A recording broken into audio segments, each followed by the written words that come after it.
need to do is hit that button later when we're done and it'll stop streaming. Hello everyone. This is Doug Wilkerson with Saturday Night Live Life Recovery. Saturday night is about all forms of recovery because we got all kinds of things going on in our life, and we have issues, and because life is messy, and we need to recover from that. Healing is very important, and we want to be a place of healing. We don't want to add to your stuff, but we want to help you to resolve some of your stuff. So we're glad that you're here with us. I'm going to start off with this week's thoughts, questions, and comments. I'm going to start off with a quote from Michael Singer. He's an author and an entrepreneur. He's written several different books. One of them that he's written that's really good is come on down. is The Untethered Soul, which is a very, very good book. And anyway, he says this. He says, are you willing to use your blockages to raise you up? Are you willing to use your blockages? In other words, things that cause issues in your life. Are you willing to use your blockages to raise you up? Then he asked this question. He asked yourself this question. What can you learn from this situation? So whatever situation you're in, what can you learn from that situation? Isn't that a good question? A follow-up question on that is, what is it trying to teach me? All right? Now I'm going to ask you another couple of other questions that will tie into what I'll be talking about later. And what we're going to be talking about, let's see, Tommy is doing the step, and he's going to be talking about unintentional sins. And what I'm going to be talking about is tying with that is the 10 steps forgiveness protocol. What do you think? 10-step forgiveness protocol. Anybody ever have any problems with forgiveness?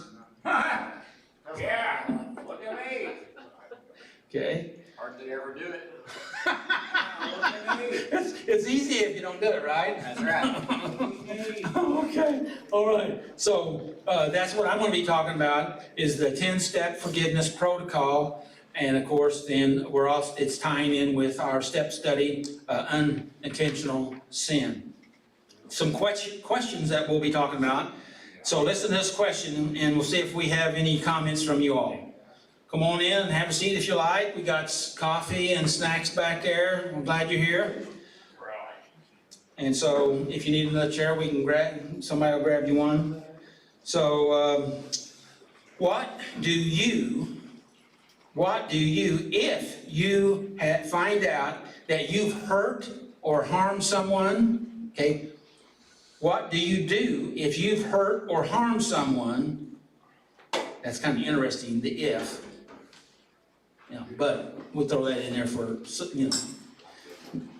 because basically there's kind of the way life is, we end up hurting, and it's just right down the line that we're talking about here is unintentional stuff. We don't even know all the stuff that we do, right? Okay, so what do you do if you have hurt someone or harmed someone and you want to revive the relationship or even improve it? Do what? Comment? Anybody have a comment on that? That's good. That's good, Rick.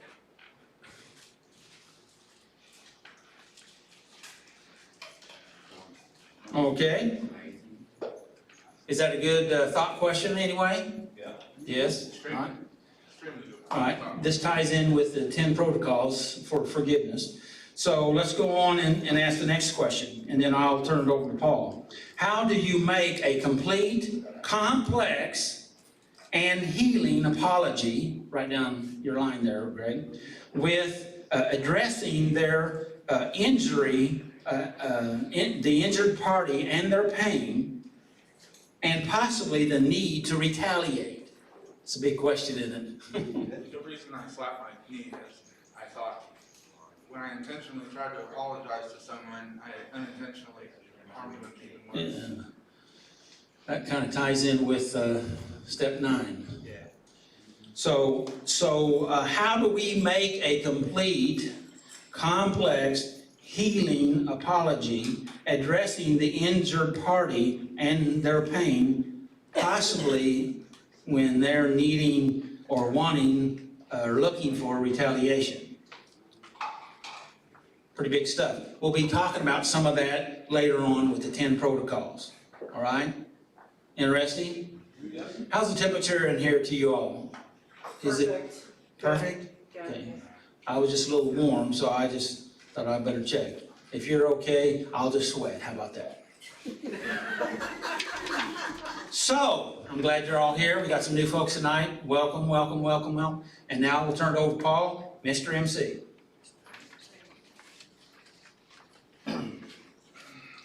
Good evening, welcome to Saturday Night Live. We are glad you are here.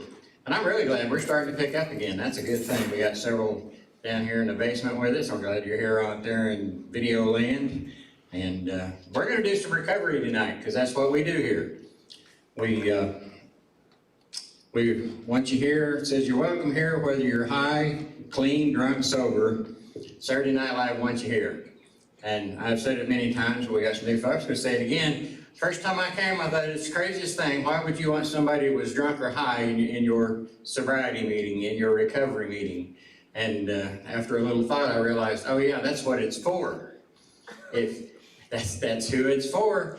But my thought pattern was, you should be cleaning up, but that's not what you do. You come here to clean up. And you are welcome here no matter what's going on in your life, because we love you. We hate your stuff, but your stuff's not good to you. That's why you're here. You figured out that everything that's going on in life and the addictions, they hurt. And we know they hurt, and that's why we want to help you. And we do love you. We want Saturday Night Live to be a safe place. So for the new folks that just walked in, I'll let you know, if you talk, you will be out in video land. You won't be seen, but you'll be heard because the microphones pick up. And it's, even if you're whispering to each other at the table, what you say is being broadcast. And that's another thing about Saturday Night Live. What goes on here stays here. We're perfectly happy to share with one another. If the folks up front in video land, we don't care so much. But for you guys out there, if you want to talk, they're not going to see your picture. But we don't want to go home later and go, I saw so-and-so there, and post it on Facebook and that kind of thing. This is private. If you want that information out, that's your information. You can do it, but don't share stuff on each other because, somebody may be wanted and the cops find them or whatever kind of thing go on. A lot of folks just don't want everybody to know how messed up they are. That's one of the things I love about here. When you first come down the steps, and you're welcome no matter what's going on, but it stays here. You can come here because it's a safe place, and we want it to stay a safe place. So, no selfies with your buddies unless everybody said it's okay. Keep it really safe, and be respectful of others. When somebody's up here talking, you may not really care what they have to say at the moment, but the guy sitting next to you or at the next table may be literally, emotionally dying tonight, and they may need to hear something that's said. And not everything that goes on in here is for everybody. Sometimes it's for one or two people of the night. Sometimes it's really helpful to everybody.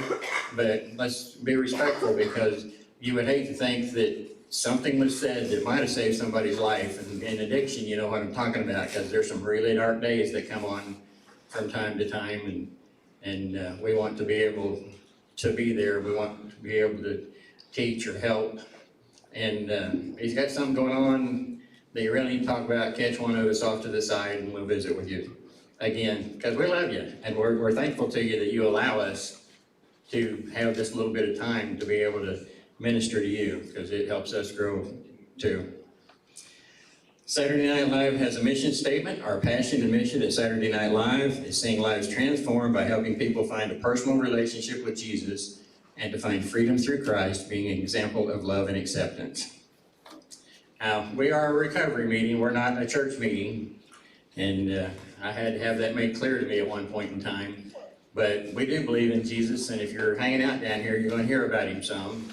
Not to offend you, but going to heaven is going to be a really cool thing at some point in time, and we want to make sure you're all there. I'd hate to show up and be looking around for somebody and not see you. So we're not going to beat you up with a Bible, but we're going to let you know that there is a God, and it's not going to be anything force-fed, because again, we're about recovery. And we're not about sobriety either. Sobriety is just quitting. Recovery is having a new life and living good. Can I help you, Captain? You need help, baby. You need help. Can I help you? I'm too far gone. I feel like I'm We too got far you covered gone. here. Come with me. Doug there knows all kinds of stuff. I wanna get off the stuff. Don't do drugs. I feel great. Anyway, again, back to the mission statement. We want to make something happen. We come here and we come to work. We go with the step book. We work the steps. This is August. We work the step of the month, and this is the 8th month, so we're on step 8. And getting clean and getting sober and recovery is work. It's not just like a magic pill that you hop up and go, gee, I wish everything was better, and everything gets better. You know, you don't get into addiction that way, and you don't get out of it that way. You have to work and you have to do safe things, like being in a place like this instead of out running the streets tonight. You've made a really good choice, and it takes a lot of good choices to get yourself in the right direction of addiction. Some folks are lucky, and it's really a quick turnaround, but then for other folks, it's a lot of work, and it's a big circle before you get going back the other direction. But we will work with you, and we will help you. Again, this is not a church meeting. All you have to do to be here and be part of us, and you're part of the family since you walk down the stairs. We don't inspect you. We don't judge you. We don't judge you. You're part of the group, and all you have to do to be here is want to recover, and we want to help you do that. Got no announcements today. One of the things that we recommend is acts of service, and this meeting has changed a lot. It used to be more like this, and we're getting back to it, but before COVID, there was a little more going on, and one of the things we talked about doing was acts of service. Whenever you're in addiction and you're got yourself concentrating on what's going on in your life and all the problems, and I hurt, and so I have to go do something to make this hurt go away, it just becomes like the rat on the wheel. You get in that. But if you do an act of service for somebody else, and John back there makes our coffee for us, that's the thing he does. Now afterward, we got to do a little cleanup, and I will ask you to at least make sure your stuff goes in the trash can, but any little thing like that. And then once you leave the building, if you see an opportunity to do something for somebody else, what you do for them helps you as much or more than it does for them, because it gets you out of your own head and your own problems. And I'm sure you've heard at some point, except for the grace of God, there go I. I could have the problems they got. And when we start looking at things that way, our problems get smaller, and they're a little easier to deal with. So if you have opportunities to do an act of service, and it could be, helping somebody with a bag of dog food at Walmart when there's some little old ladies taking out a 50-pound bag, or mowing somebody's yard because they're not healthy enough to do it. Just all kind of things you can see that need to be done, and get out of yourself and get into somebody else and help them. And that nagging in the back of your head that says, I have to treat this thing that's making me sick, and so I have to go get drunk or get high or whatever. And in recovery, we don't just talk about drugs and alcohol. There's all kinds of addictions with anger that gives you endorphins, and there's sex addictions because it gives you endorphins and sets things off in your brain and makes you feel good for a little bit. But it's just like any other drug. It's like, man, that's good. I got to do it again. I got to do it again, and it gets to be the only thing you can think about. And I know I'm not teaching anybody anything tonight, because you all already know this if you're here. So we're going to move on along tonight. We start out with reading the 12 steps, and Heather is going to read the steps for us tonight. Everybody welcome Heather. Heather, come on down.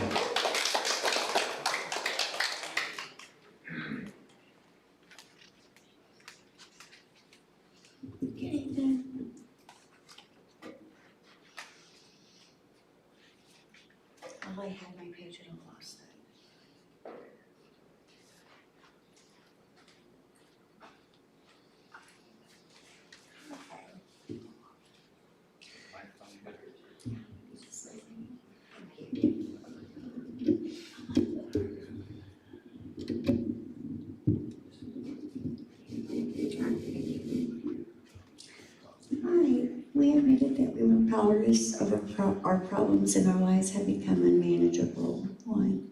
Step 2, we came to believe that a power greater than ourselves could restore us to sanity.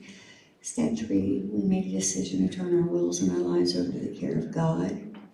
Step 4, we made a searching and fearless more inventory of ourselves. Step 5, we admitted to God, to ourselves, and to another human being the exact nature of our wrongs. Step 6, we were entirely ready to have God remove all these defects of character. Step 7, we humbly asked God to remove our shortcomings. Step 8, we made a list of all persons we had harmed and became willing to make amends to them all. Step 9, we made direct amends to such people wherever possible, except when to do so would injure them or others. Step 10, we continued to take personal inventory, and when we were wrong, we promptly admitted it. Step 11, we sought through prayer and meditation to improve our conscious contact with God, praying only for knowledge of His will for us and the power to carry that out. Step 12, having had a spiritual awakening as a result of these steps, we tried to carry this message to others and to practice these principles in all of our affairs. Thank you, Aaron. Everybody has a big hand. So now, moving along, we're going to start the step work. Tommy has step work for us tonight. Tommy, come on down. Everybody welcome Tommy.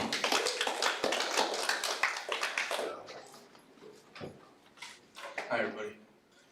I'll be right back. We have to wait till she gets back. I'm joking. Raise the mic. I know, I'm just I know. Raise your mic up. I'm gonna put her over there so it's not in my way. Is that better? Doug, is that better? Can you hear me? Can you hear me? If you can hear it, your mic is working. Okay, yeah. All right, well, anyhow, we're on step 8. I picked unintentional sins.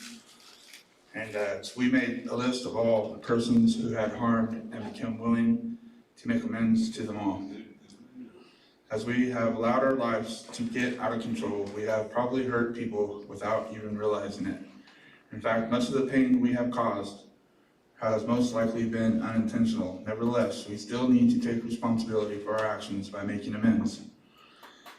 When God gave the commandments, He included instructions for handling mistakes as well as intentional sins. He said, "Given the following instructions to people of Israel, this is how you are to deal with those who sin unintentionally by doing anything that violates one of the Lord's commandments. If any of the common people sin by violating one of the Lord's commandments, but they don't realize it, they are still guilty. When they become aware of their sin, they must bring an offering for their sin, a female goat with no defects." That's Leviticus 4:2 and then 27, 28. But supposedly you unintentionally failed to carry out all these commandments that the Lord has given you, and the mistakes was made unintentionally, and the community was unaware of it. The whole community must present a young bull for a burnt offering. I want to do that more. And they will be forgiven, for it was an unintentional sin, and they have corrected it with their offerings to the Lord. Numbers 15:22-25. We are responsible for the way our behavior has affected others. This is true, even when we didn't realize we were hurting them. These unintentional sins need to be acknowledged and corrected as soon as we discover them. God forgives our sins in the recovery process. However, the unintentional sin needs to be accounted for along with the more glaring ones. So I looked up what unintentional was, and it means not done on purpose. So I was like, well, that's accidental.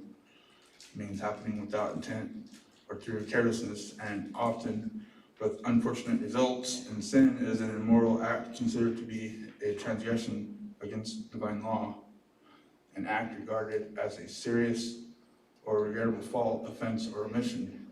Actions by which humans rebel against God, miss His purpose for their life, and surrender to the power of evil rather than God.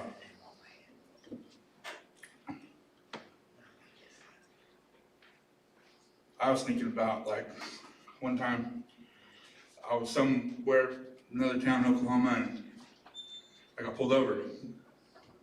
I was a car in the middle of like a bunch of cars, and I get pulled over, and he says, "Why are you going 50 in a school zone?" And my only response was, "I'm following traffic." So I unintentionally broke the law and sinned, you know? He let me go with a warning, but I knew next time I was there not to follow everybody else and just to speed limit. But it says in the Bible that we don't have to burn a goat in public no more for our sins. That Jesus died for that for us, you know. And I was thinking that, like, my unintentional sin, like when I did it, it became intentional because I found that it worked for me, and I would continue to do what was originally unintentional. It worked for me, so I just kept doing it.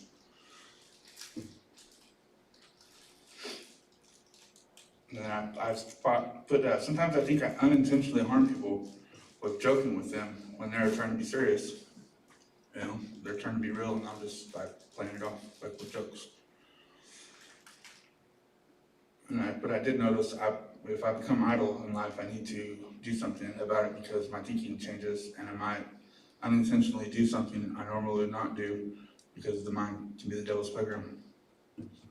And I was thinking about when we unintentionally judge someone, judgment of others is a dangerous sign to me that I have been triggered in my thinking of my past. And if I learn to not judge others so viciously at times and focus on my trash, it's easier to be patient and show grace. Thanks. Any questions? So, even though you did something unintentional. Unintentional? Yeah. And unintentional, does that mean that you're not responsible then? No, because I realized that there was some type of intention involved when I was unintentionally doing it. Okay. All right, so then what should we do about this stuff that we're not consciously aware of that's going on? Well, sometimes people point it out to us and we don't want to listen. Shut our mouth and open our ears. Okay. Well, that's a good statement, John. I'm glad you said it. I'm glad you didn't tell me it. I mean, like a lot of people already know, but then there's like people that don't know, and that's all they know how to do is dig themselves a ditch and keep digging a ditch. But we get to a place sometimes where we know what tools we have to dig the ditch, you know, and we use them because that's like what we feel all we have. And that's what we're used to. Yeah, and that's what we're used to. Even though it doesn't work, it works for us. In those times. At the moment. Well, for some people. Not long term. Does it work for long term? I know people that are still doing it in their 60s and 70s, and because that's all they don't. It's the way they were learned. And so it hasn't had any negative effect in their life? Oh, probably a lot. But denial. But then there's denial. Denial's got you, man. You know. But I don't think it makes it any different if you're 18 or 80, you know? You still make the same decisions. So you change. Or not. I'm just glad I made decisions to stop saying, "Oh, well, that was unintentional." And then turn around and go, "Yeah, no, it wasn't, but yeah, it was." You know, trickery is bad. Well, that kind of self-deception. Yeah. You were talking about there. Well, I can't say I unintentionally self-deceived myself. But you can call it like I don't know what I'm doing, but yet I do, so you're really deceiving yourself. Yeah, makes sense. I'm tired of that. I don't want that no more. Like, there's still stuff today. Like, I caught myself doing something the other day, and I was like, dude, I need to put some brakes on, bro, and back up, and just like, you need to go home and sit down in your chair and don't even think about what you just did, and come back to it a little later, you know? All right. Awesome, thank you. All right.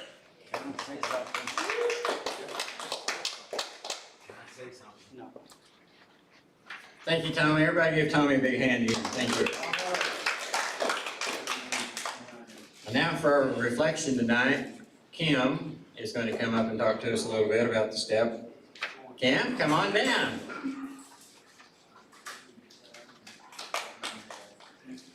Yes, you can welcome Cam. Give her a hand. All right, step 8. We made a list of all persons we had harmed and became willing to make amends to them all. And reflecting on this section, thank you, Tommy, for picking it out. The unintentional sins.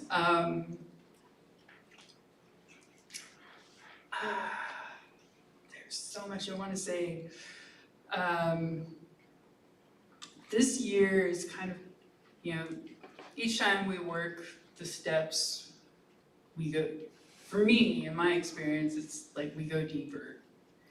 And this year has been, I don't know how much deeper I can go. With the unintentional sins, this time around, and it was actually a couple months ago, I used to drink like a fish, like whenever I was out socializing. And like I didn't know when to stop. So I basically drank till like I blacked out and life was good, or at least, that was why I was telling myself. And a couple months ago, I ran into someone that I hadn't seen in like over 20 years.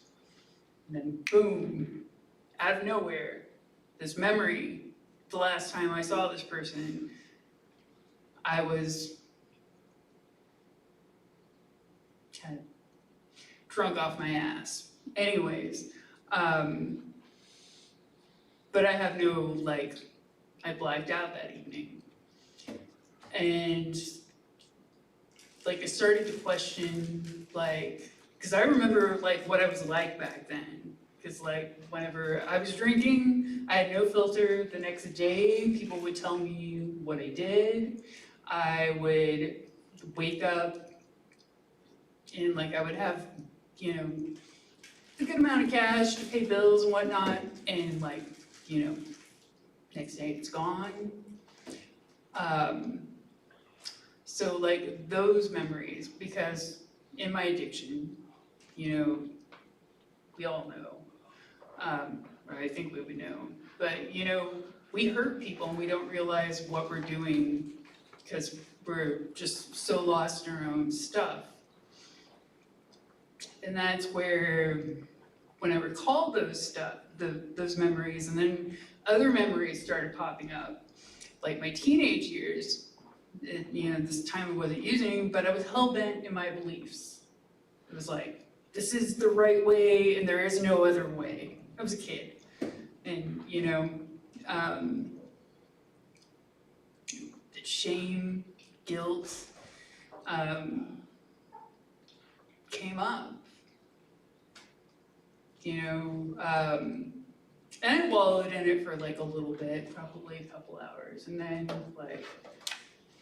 remembering this stuff,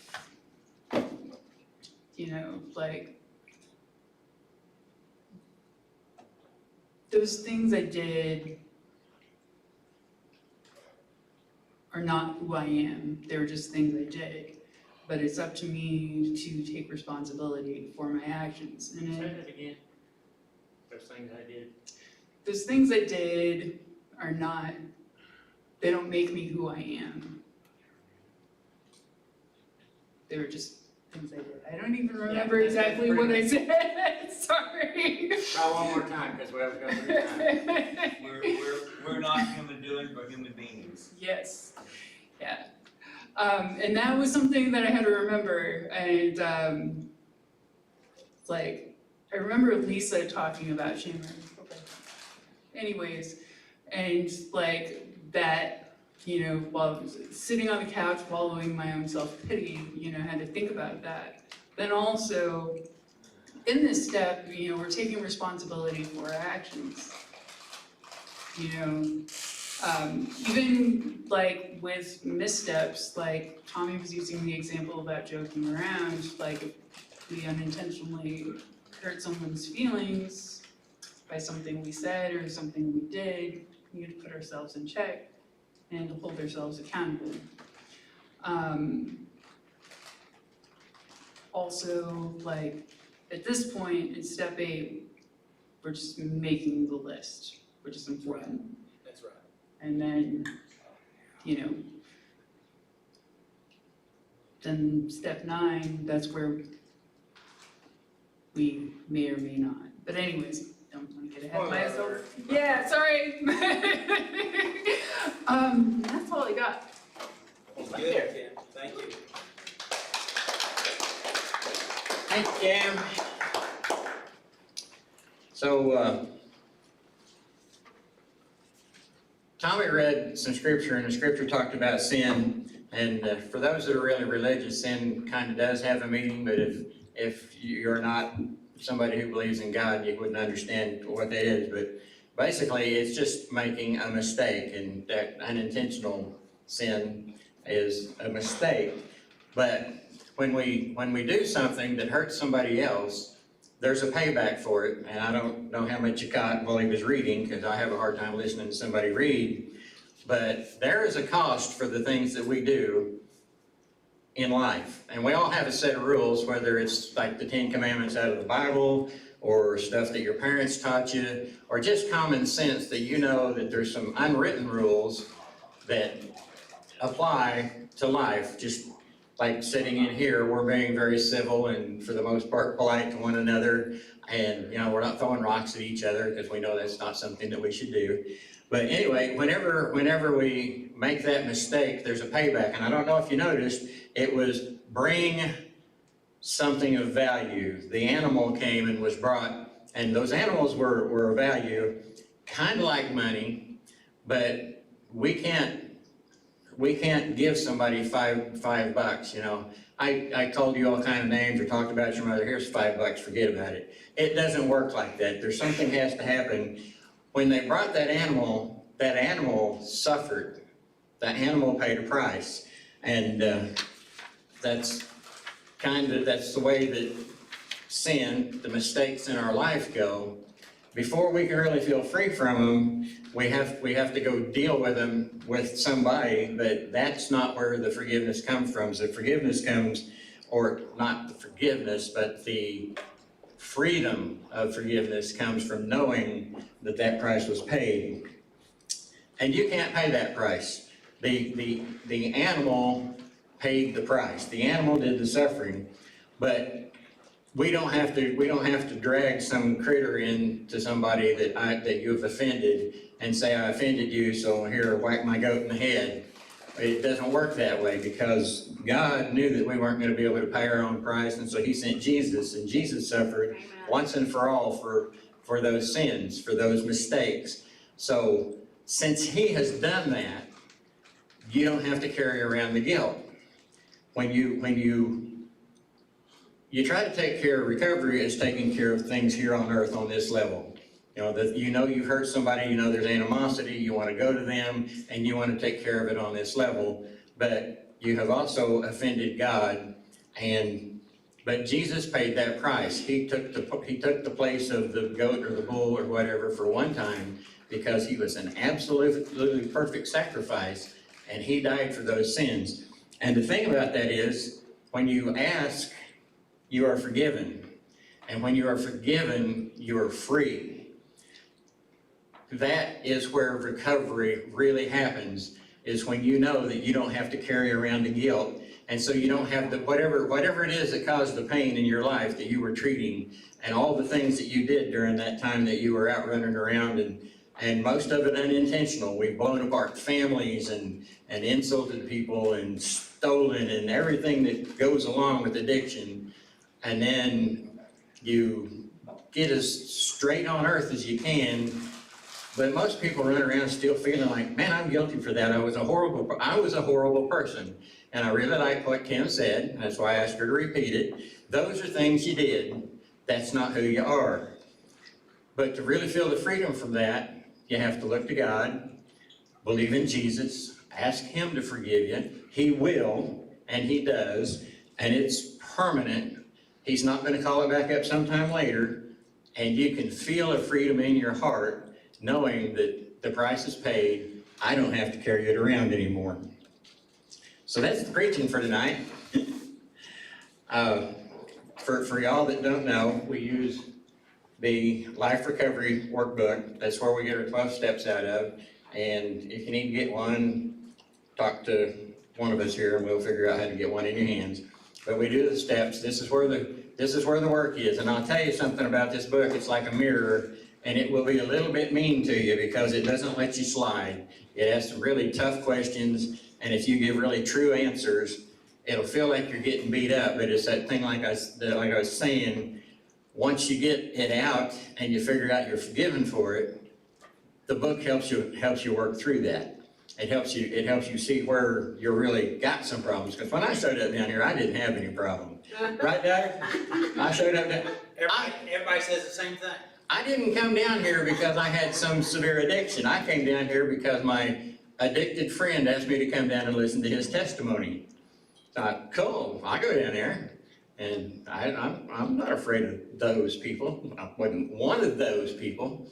And don't take that as an insult. It would have been an insult 6 or 7 years ago, but it's not today. I had a way wrong attitude. And so I started looking at the book, and I'm like, man, I got problems. I got some serious problems. Some attitudes about superiority. You think that might be an addiction? I am so good, I'm better than y'all. That's an addiction. It's narcissistic and stupid. And that was like lesson number 1 for Paul. And I read ahead and realized that I was going to have to do something else in the book, so I put it on the shelf for almost 2 years before I went on to step 2. Because it's scary. I read ahead, I knew what was coming up, I cheated, and it's like, I didn't want to get step 4, because that's where you make a list of all the things you did, and I really did. I put that on there for 2 years. It sat on my cabinet, on my counter. We eat at the counter, and it was right there, and I would not pick it up because I didn't want to have to deal with it. Sound like somebody with an addiction, doesn't want to have to deal with it? But the book is a really good book, and it is life-changing. This meeting has changed my attitude. The love, like the first day coming down the stairs, the love and acceptance was just such a great thing, and I have learned that. And when I learned that that's how God deals with me. He loves and accepts me that much. So recommend getting the book. We got a Bible that goes along with it. And I really, it's not a sales pitch. I hate when any kind of ministry does a sales pitch. It just drives me nuts. But we can get them available and talk to us if you want them. But if you get it, do the work. Don't just get it and put it on the shelf for 2 years. Because anybody that's been in addiction knows that if you do the cycle and you don't do anything about it, you're going to do the cycle again, and you're not going to do anything about it until you do something. Nothing happens. So Israelites about 40 years around that mountain. yeah, Israel went around the mountain for 40 years before they finally got a quick little fact about that. Israel, I don't remember how wide it is, but like 150 miles long. That's like being lost between here and Kansas City for 40 years.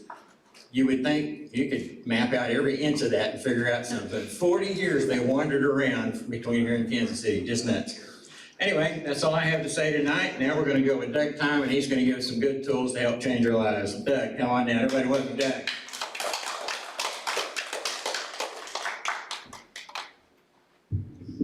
Thanks, everybody. Thanks, Paul, for jumping in there and helping us tonight. He wasn't scheduled for tonight, but he jumped in there and did that. And Tommy, thank you for your step. Appreciate that.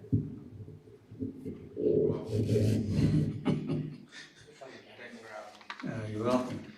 And then Kim's always really good, and appreciate that. So, and thanks for all of you, particularly our new folks, and we're glad that you're here. We count it as an honor and a privilege to do that. Paul said several good things there, and the fact of it is, reality is we're all messed up, all of us. And the ones that don't think they are messed up, they're even worse. And the thing of it is, because we don't know where we're I mean, we know some of the things we're messed up in, but we don't even know where all that we're messed up in, right? And that goes right to our topic tonight about unintentional sin. There's a lot of things that's going on in our life that we're not even aware of. And it's so good to know that God already knew that. And He has made a way to forgive us for even stuff that we're not even aware of. Okay? He just said you need to recognize that, be aware that you're doing stuff.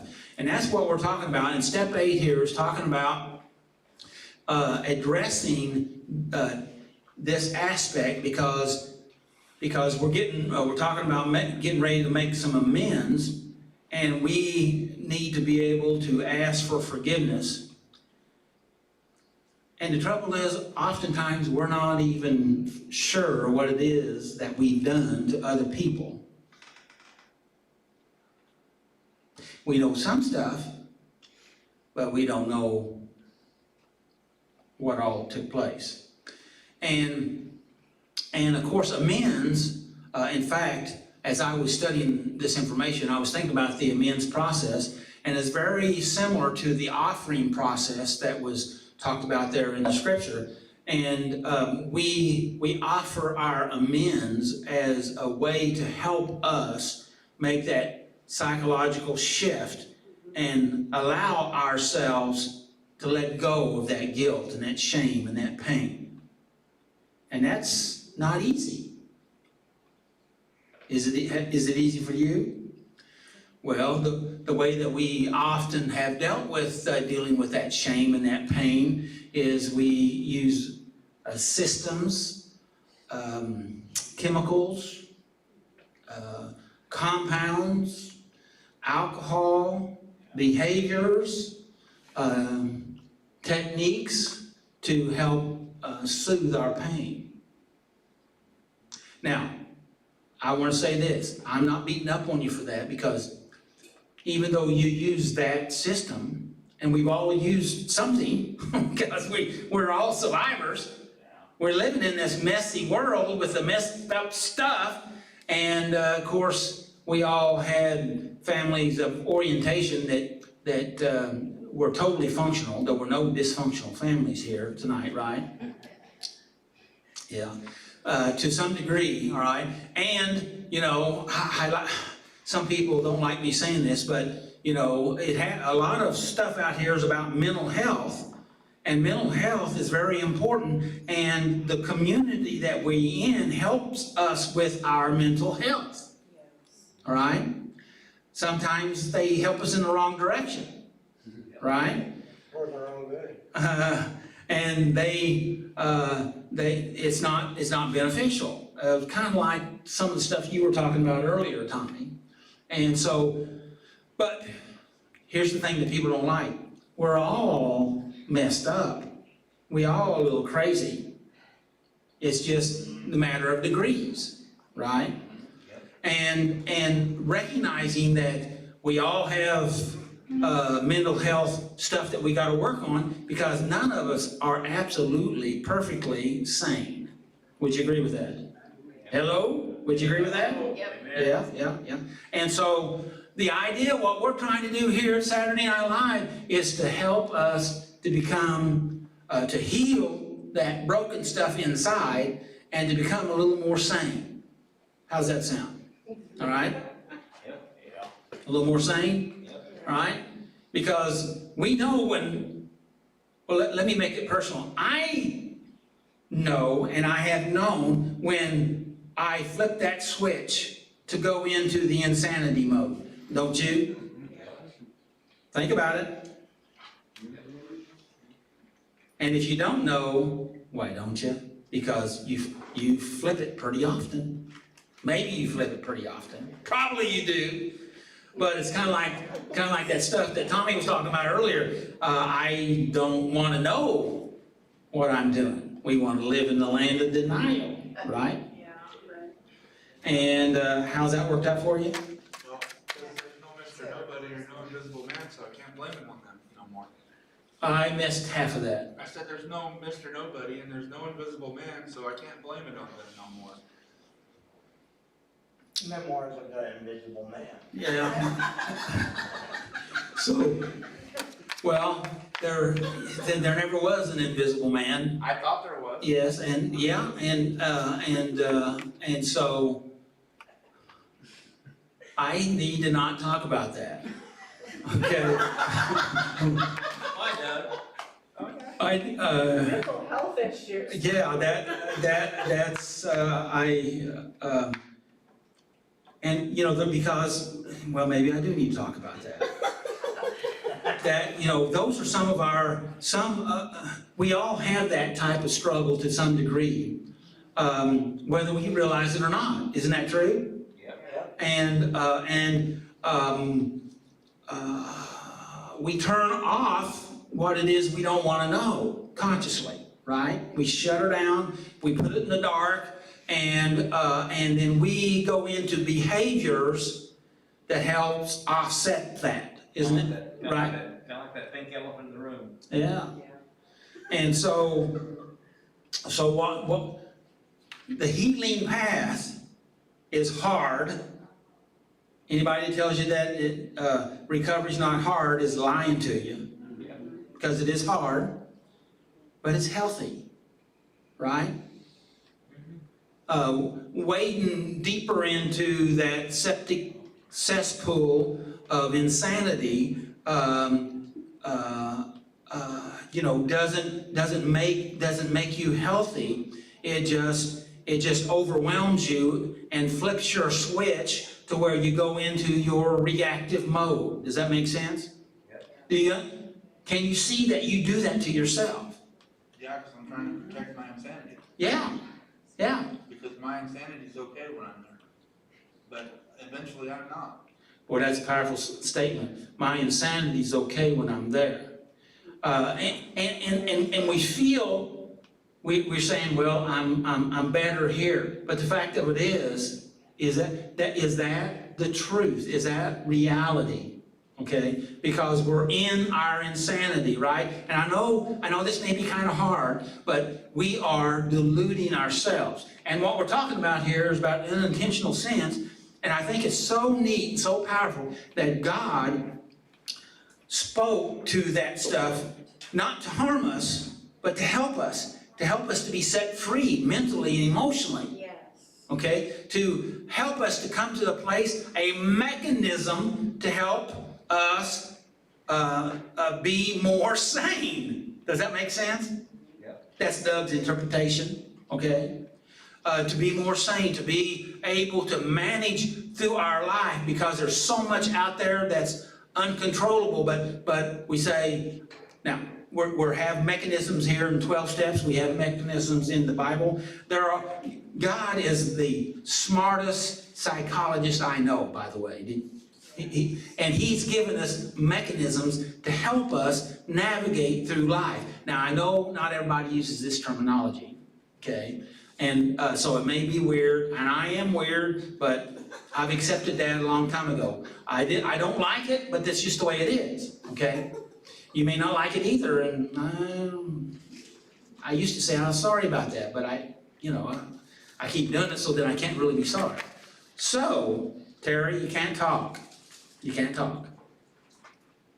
And so, I appreciate your interest, but you're just not able to do that, okay? And so what we have to do is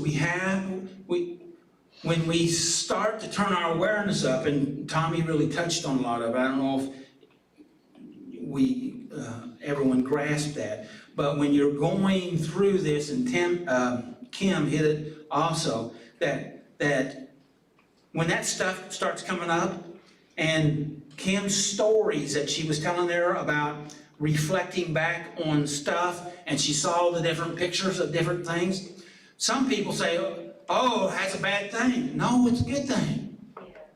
Because your mind, your brain, your spirit are bringing things up for you to reposition, to gain a different perspective.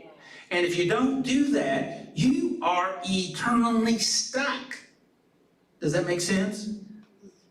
Does that make sense? Yeah. Okay? And you say, well, I don't know how to do it.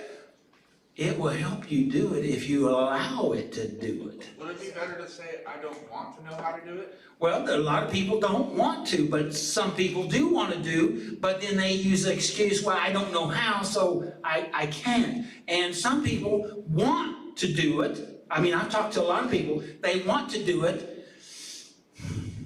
Oh, this is going to get me in trouble. They want to do it, but every time they start to do it, it causes a reaction in themselves, right?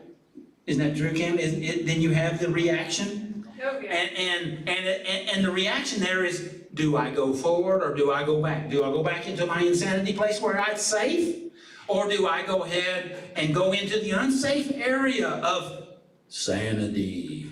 And if I go into sanity, then I don't know what that's going to be like.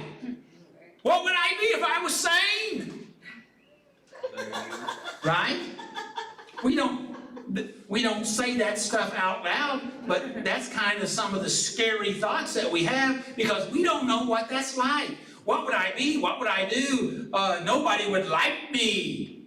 Everybody loves me being crazy. I think I told you one time, I don't want to be sane because I won't have no fun there. I don't recall that, but I may have said it. yeah, I'm sure I won't. Tommy, you've said a lot of things to me in the past 10 years. I just didn't feel like I'd have fun being sane. Yeah, and see, and that's some of the insanity lies we tell ourselves. And if we listen to our insanity lies, then we push ourselves deeper into that place of insanity. And if we follow that life of insanity, then we have to try to manage more. We have to try to cope more. We have to try to. We don't want to. There's a part of us, yes, that does want to die, but there's a lot bigger part of us that don't want to die. And what happens to a lot of people, they try to thread that needle, and sometimes they get on the wrong side of that needle. And they do die. We have people that die in this meeting every year. Yes. People don't. And it's sad. Yes. And not from COVID, even though they may say it's from COVID, but it was from other stuff because, it's just the way that it is. And some of them is because they are trying to work recovery. I'm thinking of Kyle right now. He worked on getting things together. I remember the first day I met Kyle, I was speaking out at a meeting, a tent meeting for recovery, and Kyle was giving me this hard look. He just got out of prison, so he looked, and he caught my attention. There's 100 people there, probably or more, and but he caught my attention. And I went over and talked to him. He told me he just got out of prison. He'd only been out a couple of days. He'd been in for, I don't remember, 20 plus years that time. And so, but Kyle was in the process. He was trying to make a change. He was working on his spiritual walk with the Lord. And the rest of the real story is, even though we're trying to make that spiritual change, and we've made a spiritual change, but that doesn't mean that we got everything cleaned up inside of us, because we're loaded up with a bunch of crap, right? and it's a process. We got closets we haven't opened up in a long, long time, and we're too afraid to do it, right? So, recovery is a process. Lifelong process. Yes, it is, and it's healing. But as I was getting ready to say a while ago, every time we get to start to make a move in to open up those closets or to go into that black wall. Anybody here know what I'm talking about, the black wall? We go in and we want to, but we know every time we've done that, there's mental, emotional, and physical repercussions because now we're trying to kind of deal with our own, I don't like using this word, but I'm going to use it, demons, right?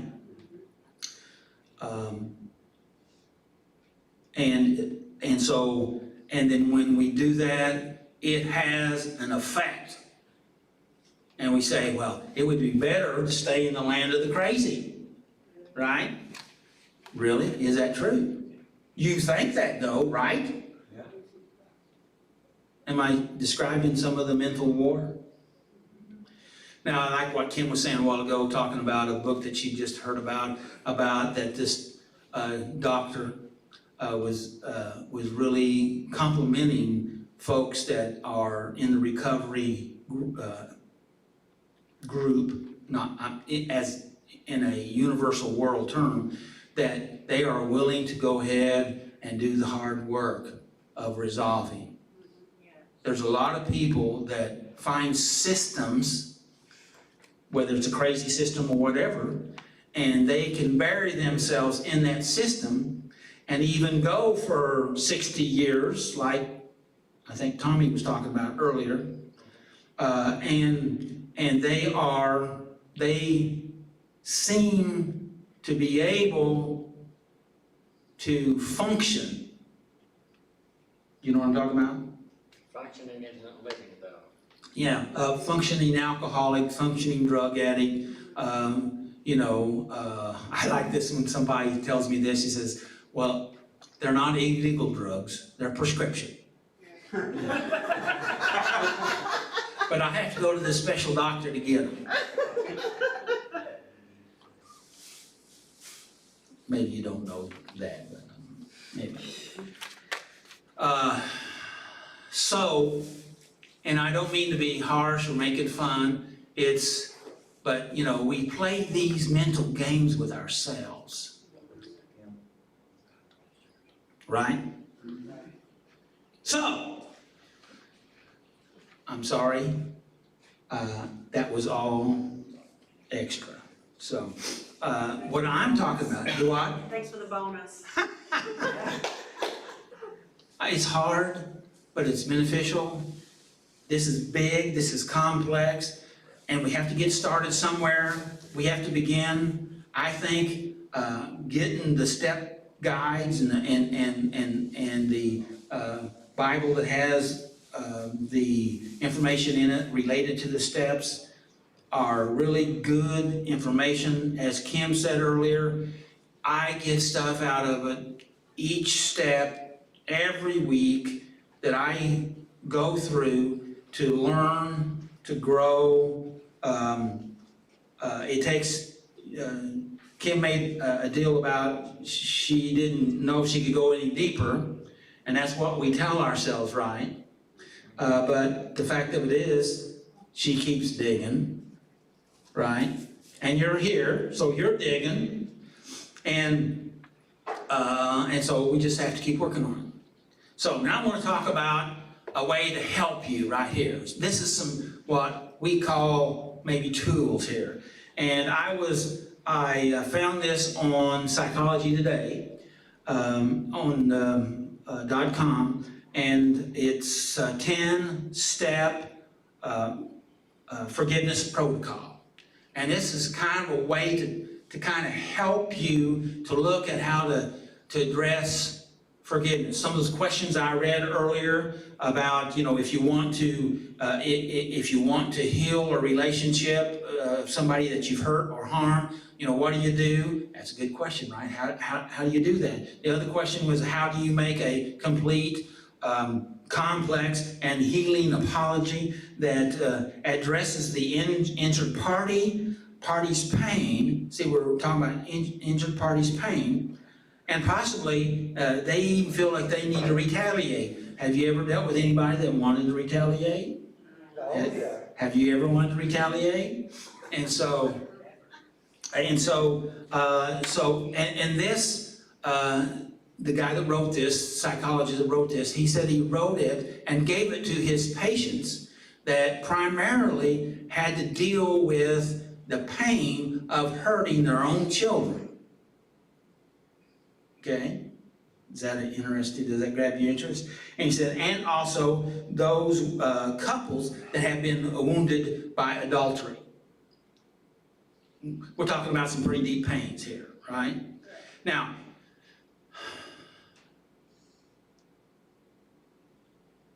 this isn't in his information, but I think I want to lay this out here, and this is Doug's opinion. How about that? That if we hold on to anger and unforgiveness, what is our hope? What is our desire by holding on to anger and unforgiveness? Anybody want to venture? What's the question? The question is, what is our hope for holding on to anger or unforgiveness? Getting back at somebody. Control. Greed. Retaliation or justification?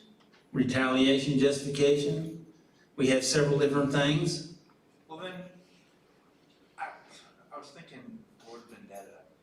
But no, like, what do you have to hold on to though after you let go of the anger and all that? Yeah, that's true. What do you have? You're like, you're so set on like, I'm gonna coping destroy them, I'm mechanism. plotting against them, I'm gonna get all this out of them. Like, then when you let go of it, you're like, oh, dude, I don't even know how to be nice to them. So what do Yeah. like? There's anger again. Yeah. And so what do you get out of holding on to anger and unforgiveness? Ulcers, headaches.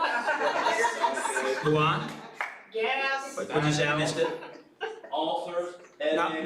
not you, John. I'll come back to you. Bitterness, resentment. So you get that? Okay. All right, now John, ulcers and what? Ulcers, headaches, stomach aches. Grasses. Uncontrollable flatulence.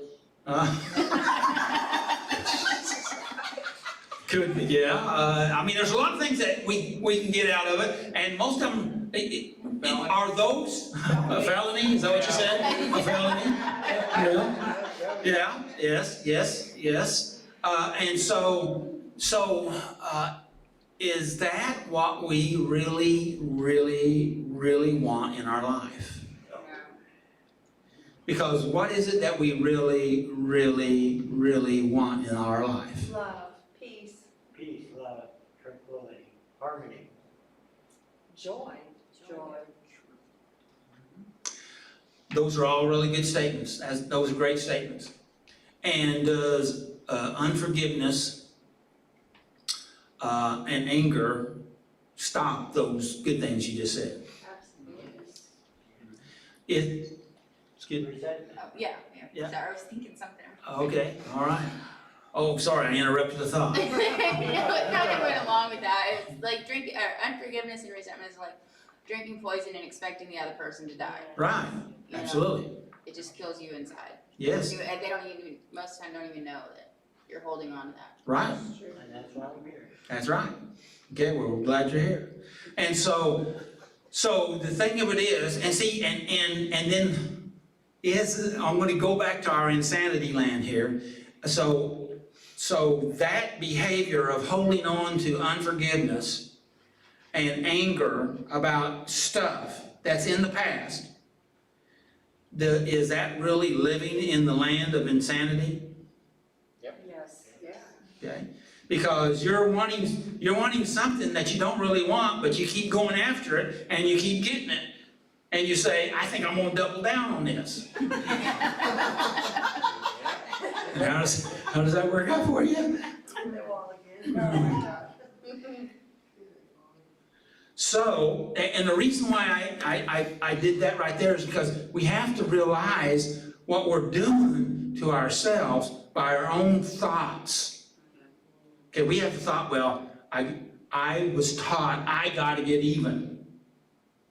Okay, I don't let anybody get over on me. If you hurt me, it's an eye for an eye and a tooth for a tooth, but it turns out not just being an eye for an eye, it's an eye for a life, maybe. A tooth, well, it's not a tooth for a tooth, it's maybe a tooth for a limb. Right?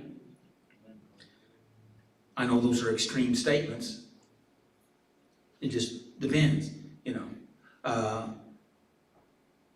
I'll just be mad at you the rest of my life. That'll pay you back.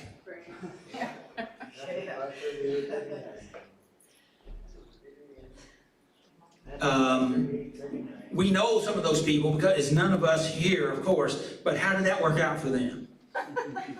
How beautiful has their life been with Adam, with that demeanor? Because see, not only does it poison their life, but it has an effect on everybody around them, right?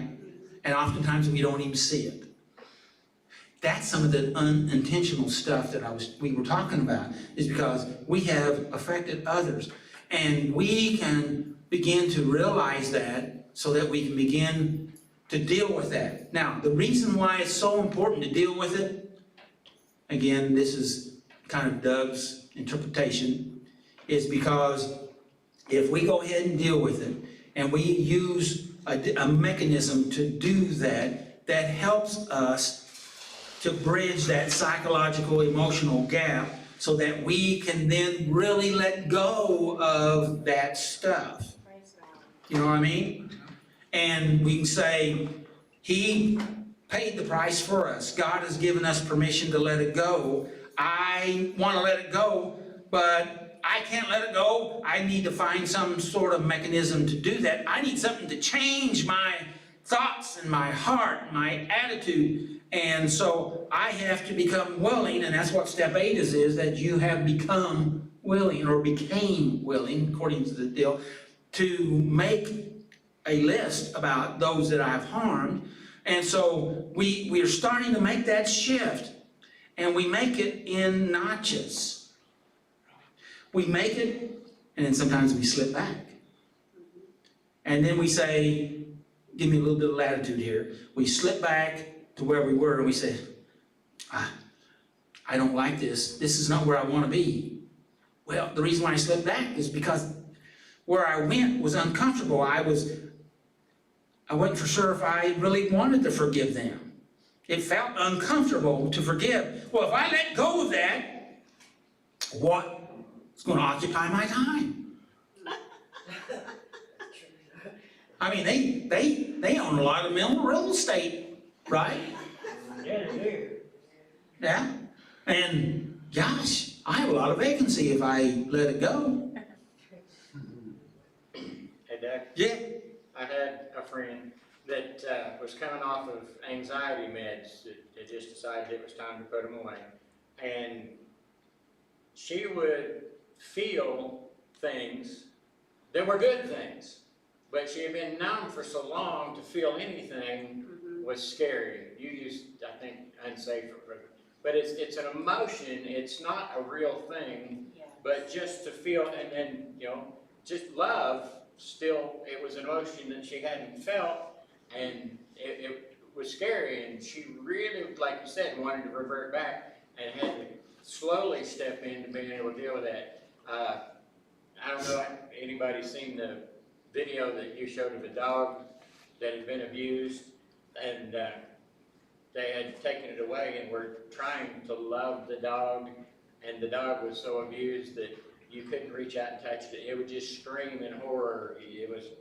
And the people were just trying to get it cleaned up and be nice to it. And those feelings are so scary, and it's much easier to be mad. And mad is a wall, and it's a good, strong thing to put out there. And every other addiction we use is something that's because we don't want to feel, and the feel is good, but it's foreign, and so we want to go back. One of my favorite examples, it was a Dave Ramsey statement. He talking about finances, but he said, you know, it's a baby will poop its diaper, and it's a mess, but it's warm, and it's his, and that's what he's comfortable with, and that's the way people are. They'd rather, you know, be warm and comfortable than they would to grow up. That's excellent, Paul. That's good, Paul. And what I've been touching on, and what all Saturday night's about, is to help us to grow up, okay? And a lot of people don't want to come here because it may be a little more challenging, than other places, The so. darn growing pains. And so, so my point here about we want to go on because we made a healthy choice, but then we slip back and then we say, wait a minute, I don't want to stay here, okay, which is part of the process. And so then we make another decision and we go on. Now, it feels a little more familiar when we go back because we've already been there once, all right? And I'm not trying to give anybody any justification or excuses, but that's still some of the process, okay? We go back and forth, and hopefully the idea is that each time we go back forwards, we go a little further than we did where we were the last time, right? Because we have to rewire our brain, okay? We have to rewire our thinking. We don't even realize all of our insanity thinking.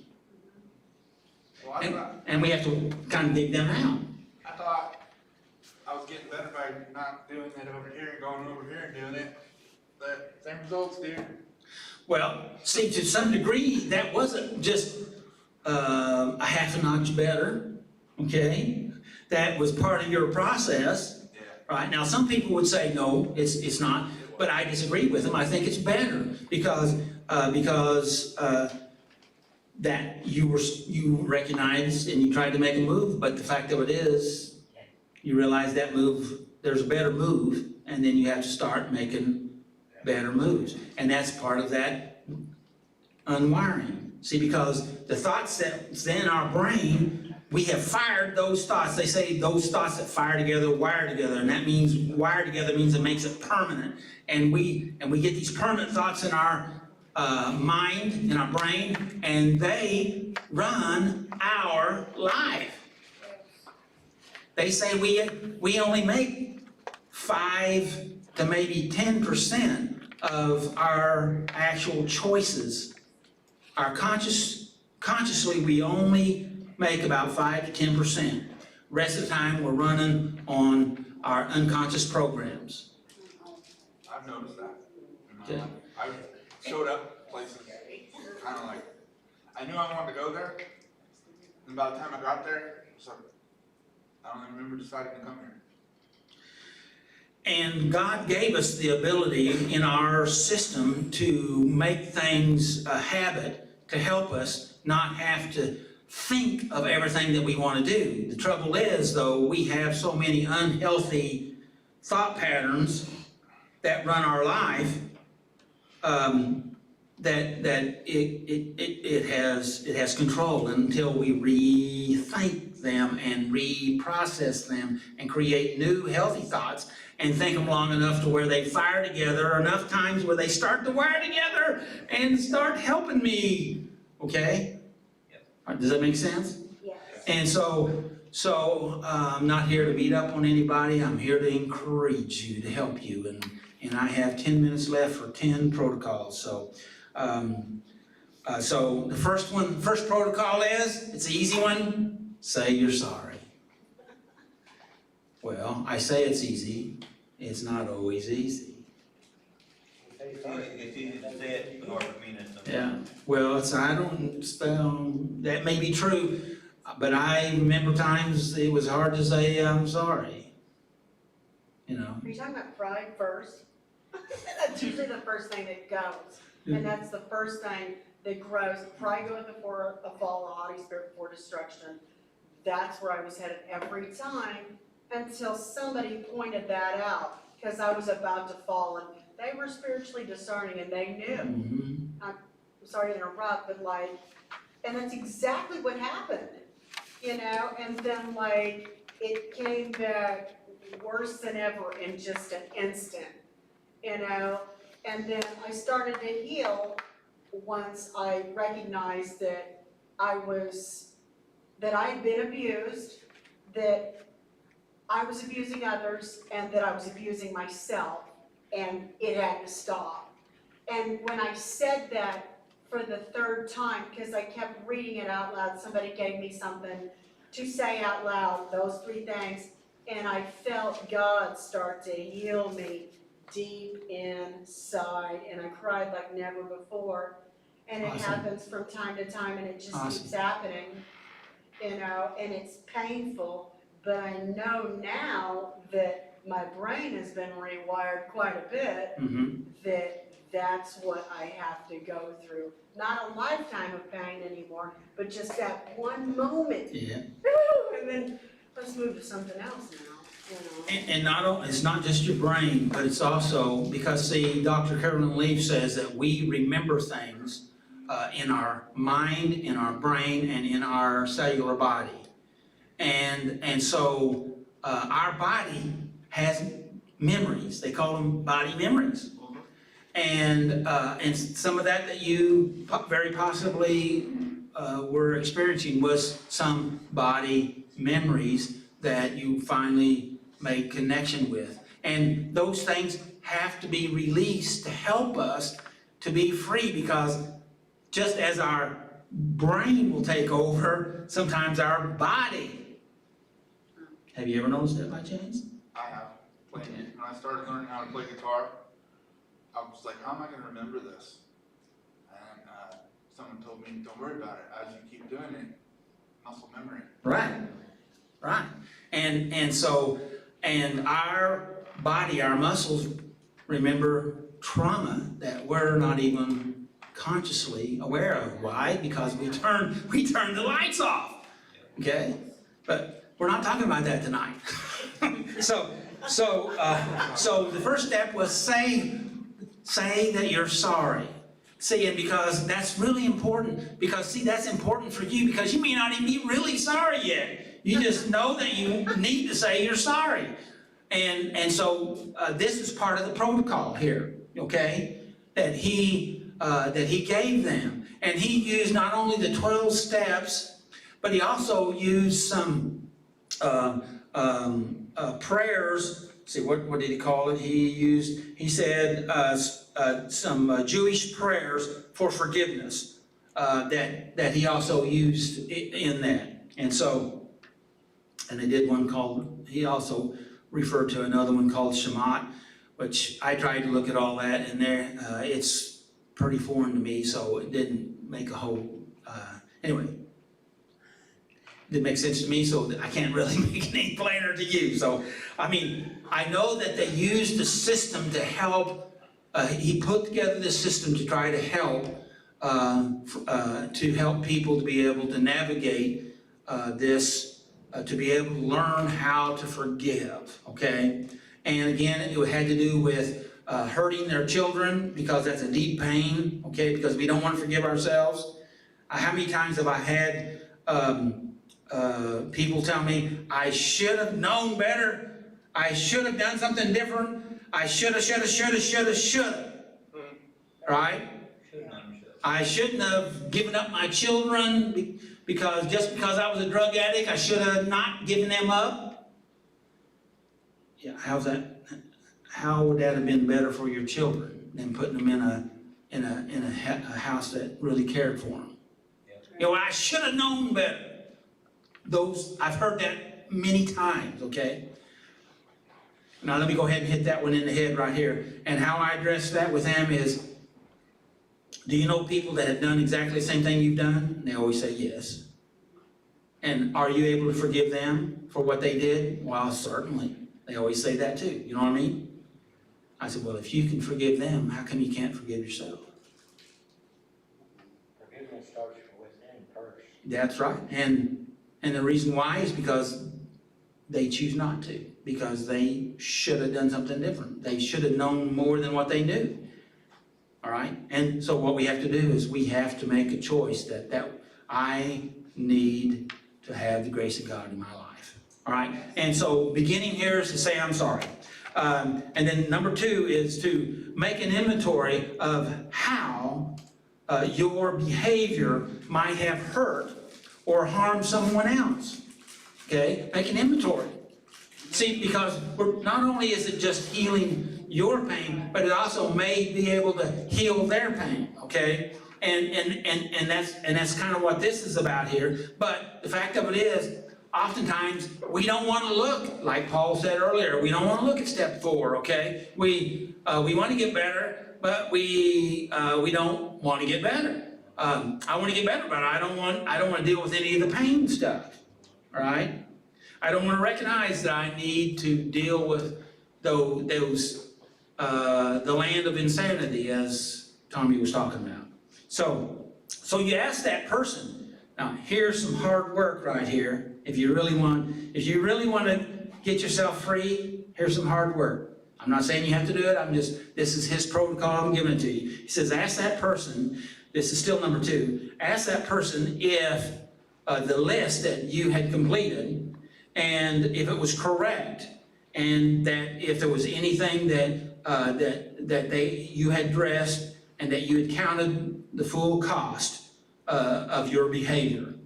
So what you've done there is, if you could do that, you open up to the place of bravery and honesty and being vulnerable to say, I want to address my stuff. Tell me how I've hurt you. Now, what people like to do when they start to do stuff like that, when they start to tell them, they like to rebut it. They want to cancel it out. They want to say, no, you don't understand. But we need to listen. We need to listen. If we ask the question, we ought to listen, right? Right? We listen. We ought to listen. So, that was number 2. Number 3, again, say you're sorry. Again, number 3, say you're sorry. Okay? Be prepared, this is number 3, to continue on. Be prepared to say it many times. Yeah. Right? Why? I mean, I said it once. Isn't that enough? Don't make me say it again. Yeah. But the fact of it is,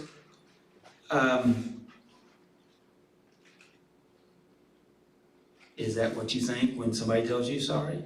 You wonder, are they really sorry? Are they just trying to pacify the situation? You know, what do they want out of me, or stuff? You know what I mean? I Yes. find it more hurtful to remain in a skeptical kind of state. It's bondage itself to wonder who's gonna do what to me next. I'm so glad I'm past that, but Yeah. it really sets you free to not have to wonder what, you know. And that's entirely up to us, right? Yeah. We know our enemies, Yeah. but those ones that we're not sure if they're our friends, that's where we're at in that land of being skeptical, because we're not too for sure where they're at. They're kind of half in and half out. Anybody know what I'm talking about? Yeah. That's a tough area. But it's not about them, it's about you. Yes. You have to mature so that you know. What about people that tell you sorry and they never done nothing to you? What about it? Like, I know some people that have like told me they're sorry, but they've never done nothing to me. Well, they may. You don't know. You're asking this question. Wait a minute. You're asking the question to me, but see, you're asking the question to the wrong person. And so you have to ask them, I don't understand. Would you like to help me understand? I haven't had a chance to ask that question. Okay, but you understand? You know, I had a woman one time walk up and say, they preached on forgiveness at church, and she walked up to me in the foyer of the church. She says, I just want you to know, I've forgiven you for the way that you are. Okay, all right. That's one of the things about when you go to work in the step. You have all these monsters built up in your head when you think you go to somebody and you say you're sorry, that they have been sitting and thinking about what you did for the last 4 years. That's been their whole life, is just hating you for that thing that you did. And you walk up and say you're sorry, and they're like, I don't even know what you're talking about. Because people aren't hanging on something that some do, but it's rare. But you go up and they don't remember the thing. They put it away, but you've locked yourself in a prison all that time because in your head, you think that they're gonna hate me when I go say, I'm sorry, they're gonna hit me, or and they have forgotten most of the time. But it's eating you and driving you into addiction when they've blown it off. You know, whether it was bad words or money, or they've counted the loss and went on, and you're still carrying around this thing that's not even really a thing anymore. And the reason why I told that story, I think, is because in this instance, I was just happy that she was able to be free from whatever was going on with her. Because I don't know what I did to her, you know, and so, you know, but she was dealing with it. If she wanted, you know, I just accepted, well, okay, well, that's fine, you know.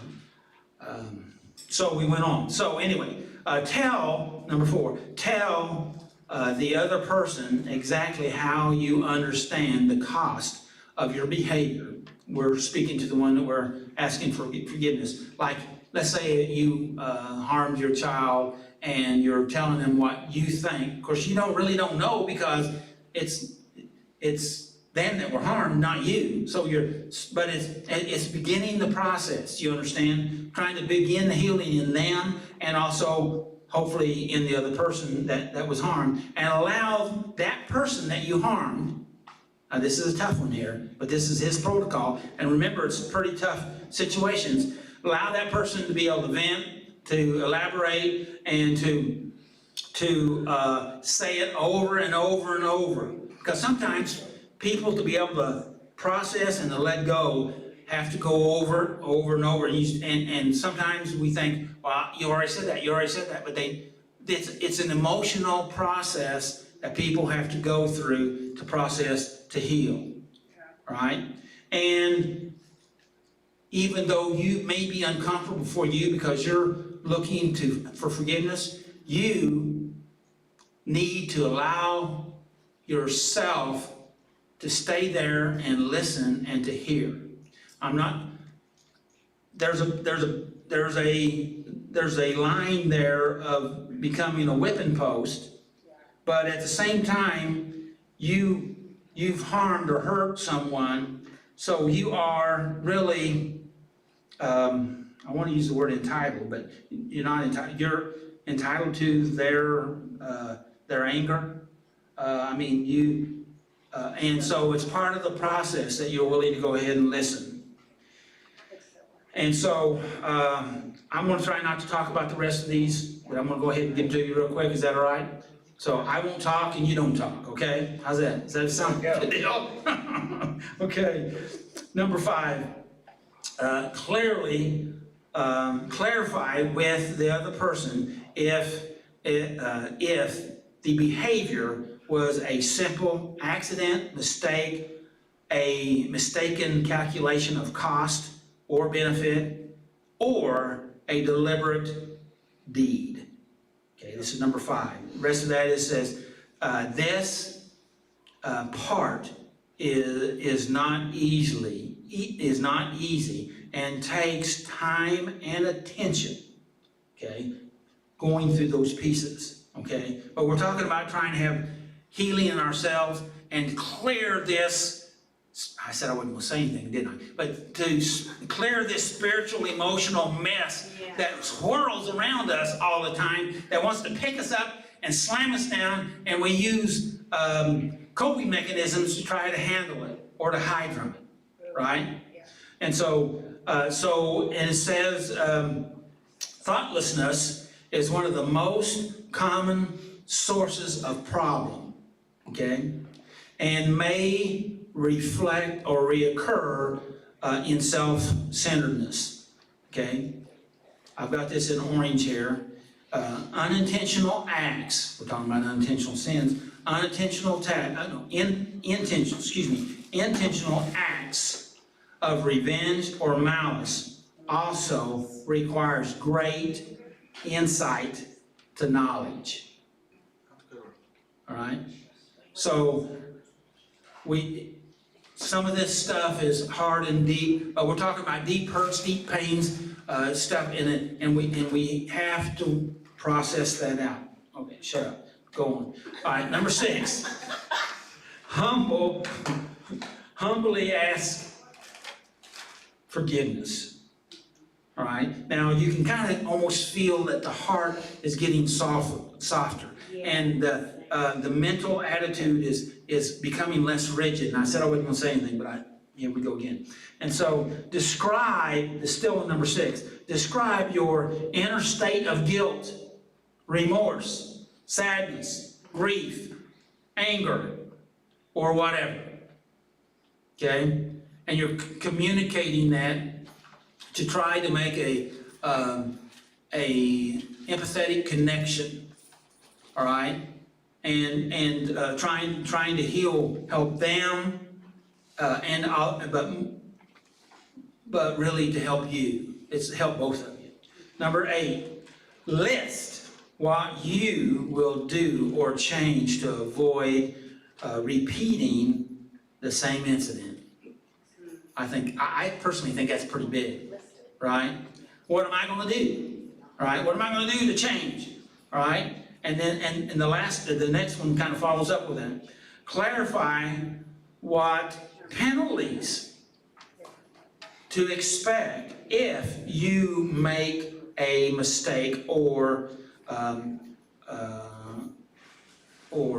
regress again. Discuss what each of you will do to avoid repeating it again. Repetition. So you're playing the movie forward. A lot of people they only play their movie up to a certain place, and when they get there, they come unwired because the movie doesn't go far enough. Here, we're trying to play the movie forward. If I make a mistake, this is what I'm going to do. I've had people, I know I said I wasn't going to talk, but I got to say this anyway. I've had guys come in to me and they said, I'm done, I'm never going to use again. I said, well, great. I said, but if you do use, what's your plans for how to deal with that? Oh, I'm not using, that's it, that's all, that's not, God's delivered me and that's it, it's settled. Okay. But if it were to happen, if you don't have a plan, then the movie stopped right there and you have set yourself up for big failure. This one guy I was thinking about, because he stood up and left my office. And that's fine, he could do that. A year or so later, he came back and apologized. He said, you're absolutely right. It happened, I was cleaning out a closet and found a syringe full of stuff, and it just got me.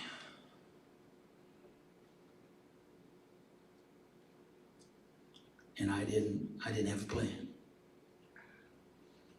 See, if you don't have a plan, then what happens is you revert back to your old plans. Right? And your old plans didn't work out too well for you. Right? Does that make sense? Yeah. Okay. All right. Shut up. Okay. All right. The last one. Okay. Say you are sorry yet again. See, because most people really feel like it's just not enough to say it one time. One and done, doesn't get it, I'm sorry. Okay?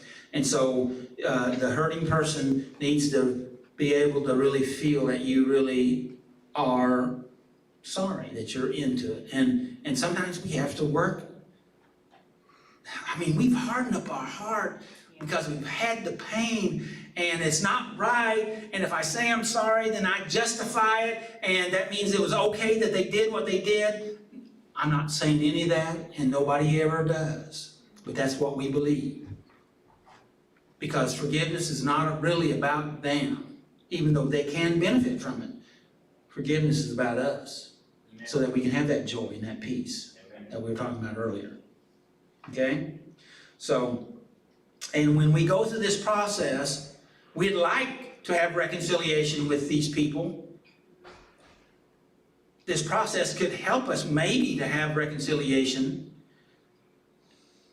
it's up to them whether we have reconciliation, okay? But forgiving them and coming to peace is really your personal prize, your reward, your healing. It sets you free so you can use your mental, emotional real estate now for productive things. Does that make sense? Yep. We'll just stop right there.